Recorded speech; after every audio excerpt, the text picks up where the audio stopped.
Bientôt la fin de la guerre à Gaza. C'est ce qu'espèrent les habitants de l'enclave palestinienne, épuisés par 21 mois de guerre.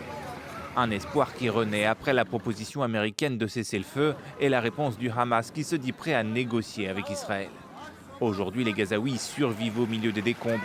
Beaucoup dorment dans des tentes et ont toujours des difficultés pour se nourrir. Nous sommes heureux que le Hamas ait répondu positivement et nous espérons qu'une trêve sera annoncée et que les points de passage finiront par rouvrir afin que nous puissions recevoir de la farine. Des gens meurent faute de farine et des jeunes meurent en essayant d'en fournir à leurs enfants.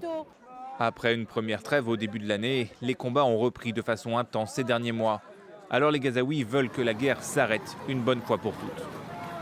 Il y en a marre. Ce conflit dure depuis trop longtemps et les gens sont épuisés. On n'en peut plus. Ça fait presque 2 ans maintenant et la situation devient de plus en plus difficile.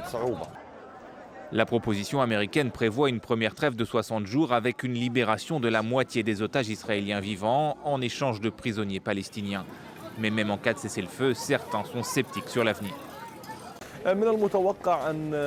La guerre dans la bande de Gaza devrait prendre fin dans les prochains jours, mais elle ne cessera pas définitivement, car l'occupation israélienne fait de la violence, de la destruction et de la dévastation contre le peuple palestinien une réalité récurrente. De son côté, Benyamin Netanyahou a annoncé l'envoi d'une délégation au Qatar pour négocier le cessez-le-feu et la libération des otages.